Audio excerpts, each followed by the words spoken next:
Greetings, staff, and welcome to the flipped staff meeting. We will have a meeting by grade level tomorrow, but I wanted to get the need to know information to you as soon as possible. So again, this video will include need to know information. At tomorrow's meeting, the 5th grade will discuss math and then also do their data meeting in the cafeteria. At Highcrest, the 6th grade will meet in the LMC to discuss, have their data meeting. 7th grade will meet in the junior high LMC. For their data meeting, 8th grade will meet in the lounge and we'll discuss graduation and PE, world language, related arts, accelerated math, social work, SLP, and anyone else not part of one of the departments has a professional choice day. As is often the case, we have an iPad update. Danielle Kiefner, our junior high health teacher, created a presentation on marrying your Google site and your Schoology page. So without further ado, here is her presentation. Can't decide between Schoology and your Google website? Great news, you don't have to. This short video will show how you can utilize both within your classroom, and how easy it is to integrate the two. When students start on your website, they can easily access Schoology like this. My home page has a link for Schoology. It would typically ask for a password, but I'm already logged in. If you want to navigate students to your website from Schoology, you can use a variety of methods. Posting a link in the update section is the easiest way, I think, but you can also create a page with the link or send a message. If you click here for my website, it opens it in a new tab. And if you want it in a new window, all you need to do is drag.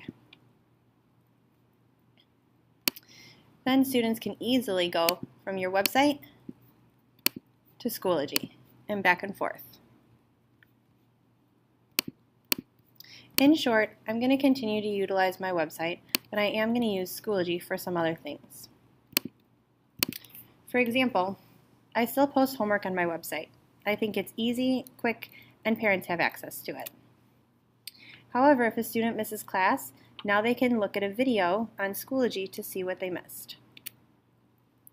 I still use my website to post links to outside websites, such as the American Heart Association. I think my website is a quick and easy way to link, and I know how to add pictures to it. Unfortunately, my website doesn't let the students upload pictures of their dinner and comment on them, so I use Schoology for this nutrition project. Next year, I'm going to have the 7th graders scan this QR code and use my website as home base. It's very easy for the students to get from my website to Schoology, and I'm sure different teachers will have different home bases. The polls might be the easiest and most helpful things I've been using in Schoology so far. I asked the students if they wanted to do a discussion or a paper worksheet. I gave them a quick link. I asked where they wanted to have class tomorrow and if they liked using Schoology.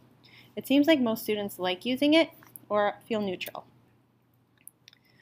Some things are awesome and couldn't have been done before Schoology.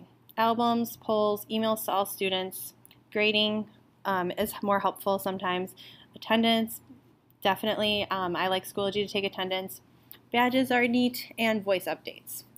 However, I still use my Google site because it's easier to convey some information and quicker to link to, in my opinion. It's also public, easy to add text and pictures to, and it works when Schoology is down. I love Schoology, but I'm certainly not putting my entire class on it.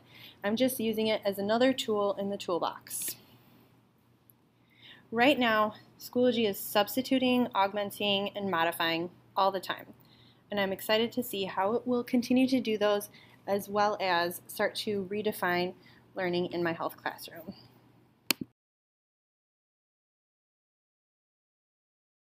All right, thanks Danielle for putting that short video together for us.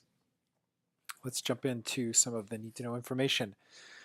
As the end of the year approaches, we do have our checkout procedures in place. The checkout forms by school are at the bottom of this webpage. You can go ahead and download them. They were also sent via email in the At a Glance last week, and I'll continue to add those to the At a Glance until the end of the year. You can begin checkout on 6/11.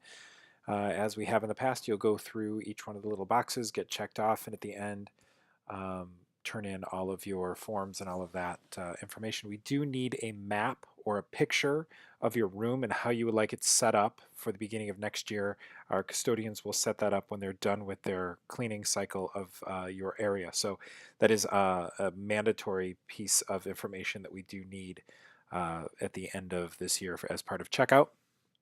Along with checkout, getting back into the building to set up your classroom at the beginning of the year, we will be able to open the building on August 18th for teachers. Unfortunately, we will not be able to let you into the building before the 18th. We will have a recognition rally on June 4th at the junior high only. The recognition rally schedule will be sent shortly. I will also send an agenda, the agenda for the recognition rally, to our activities sponsors for review. If for some reason you've sponsored a new activity this year and it's not on the agenda, or you don't get the agenda, please just email me and I'll make sure that your activity gets added. Again, as the end of the year approaches, I know there's a lot of excitement. This is a longer year for us because of our cold weather days and the length of the school year ending later into mid-June. Let's really do our best to keep our students focused. If we're going to be having parties or end of the year celebrations, please limit those to the last day if possible, if not the second to last day of school. 8th grade teachers, please do your best to keep your students quiet and focused in the hallways. Remember that our 7th graders are still in class. Many of them are taking final exams, doing final projects and presentations. It's hard for the 7th graders to stay focused when there's a lot of kind of commotion going on in the hallways. If you would like to volunteer to help out at graduation, we need ticket takers, program hander-outers, and crowd control. Simply let Amy know and she will give you an assignment for graduation. Finally, HMS folder collection, those executive functioning folders, we're going to go ahead and collect those.